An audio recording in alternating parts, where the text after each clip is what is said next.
What's up, fight fans? Welcome back to Sportskeeda MMA News. Israel Adesanya has a piece of advice for Jon Jones. Dana White discusses the future of Nate Diaz, suggests the Jake Paul fight. Israel Adesanya reminds fans that he'll be fighting Alex Pereira in MMA as opposed to kickboxing. Carla Esparza admits that a strawweight Shevchenko would be scary. Aljamain Sterling chimes in on Volkanovski and Holloway. What did he say? Find out this and more on today's edition of Sportskeeda MMA News.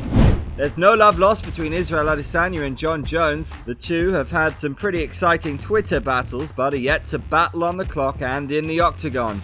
Stylebender is the middleweight champion, but tried his luck at light heavyweight, where he suffered his first loss as a professional MMA fighter. Jon Jones used to rule this division, but vacated the belt and has set his course for the heavyweight throne. Despite Jones and Adesanya never crossing paths in the octagon, they tag each other on Twitter and say some not so nice things to one another. While being a part of a press conference held in Australia, a fan asked the middleweight king about a potential bout against Jones, to which he responded, "You should move up and weight first. Go fight Francis, or even stop being on TMZ, get his life together."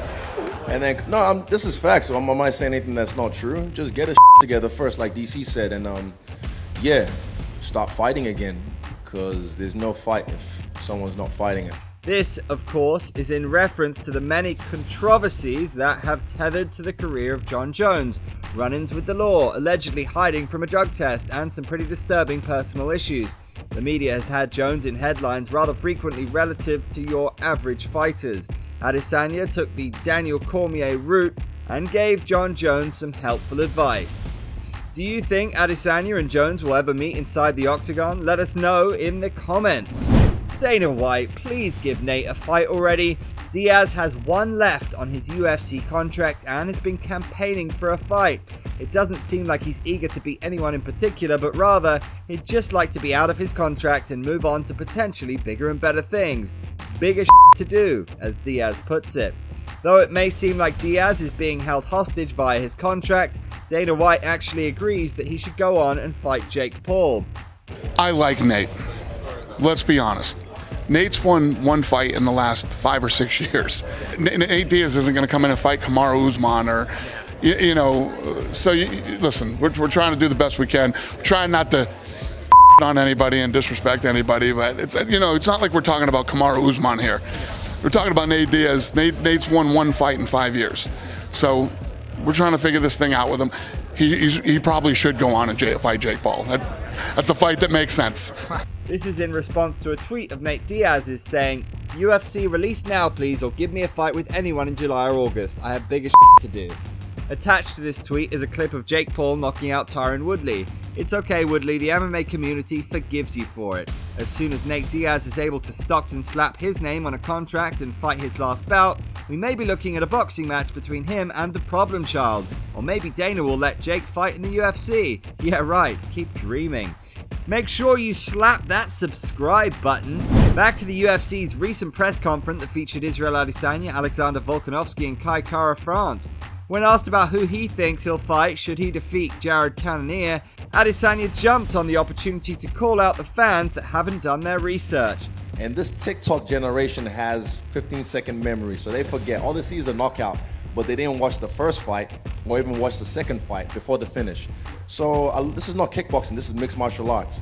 And these ain't big pillow gloves. These are 4-ounce deadly weapons, and I can't wait to drive that through his face after I go through Jared Cannonier.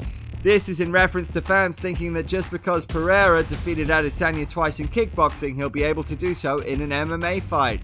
The last stylebender thinks not, and adds that fans probably haven't even seen the full fight. Adesanya isn't shying away from the challenge though. He's actually an advocate for Pereira earning a shot this quickly. He said, I don't like this narrative of it's too quick. It's too quick for Pereira. But look, Jiri just fought for the belt and won the belt on his third fight in the UFC. I think Anderson did in the second fight. So that's fine. He's new to MMA. I've been in this game for a long time. Do you think Adesanya beats Pereira in an MMA fight? Carla Esparza said what everyone is thinking when faced with the fact that they may have to fight Valentina Shevchenko. When asked about the possibility of Bullet moving down to strawweight, her exact thoughts were, "Well, that would be scary." "We appreciate the honesty, champ. Esparza added to this by saying, "She is a beast for sure, and I think that she would definitely put some fear in a lot of strawweights' hearts." And I mean, because if you look at Andrade and Joanna, some of the most dominant strawweights in the division, they go up, fight her, and they get destroyed. This is in reference to Shevchenko defeating former strawweight champions after they moved up to 125 pounds. However, Esparza thinks that things could be a little different at strawweight. So I mean, it's hard to say what a weight cut would do to her because that's a bit to go. But yeah, that would be scary. Carla Esparza recaptured UFC gold after defeating Rose Namajunas for the second time at UFC 274. Shevchenko recently extended her win streak at the expense of a very competitive Taylor Santos. How do you think Valentina Shevchenko would fare at strawweight? Would Max Holloway defeating Alexander Volkanovski everything up? Well, let's hear what Aljamain Sterling has to say about it, considering he's been known to things up.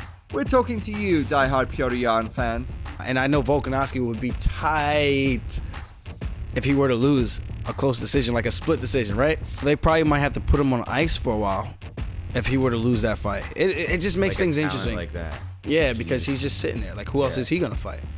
Maybe they even do that in Emmett, and then give Holloway a little bit of a break. The featherweight division is very interesting right now. Volkanovski wants to defeat Holloway for the third time and then challenge Oliveira for the lightweight title. Blessed, of course, looks to regain his title, and Josh Emmett has recently entered the featherweight title's peripherals.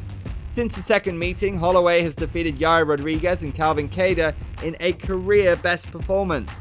Leave a comment down below and let us know who you think will win the third match between Volkanovski and Holloway. That about does it for Sportskeeda MMA News. Don't forget to subscribe if you haven't already and follow us on your social media platforms. Until next time. Habib, please come back. Joanna is number 1 in the GOATS category. If you like this video, please like, comment and share. Your comments could be featured in the next Sportskeeda MMA News video. We always deliver daily content, so make sure you subscribe and hit that bell so you don't miss anything going on in the MMA world. For updates, quotes and exclusive interviews from all your favourite fighters, follow Sportskeeda MMA on Twitter and Instagram. Thanks for tuning in.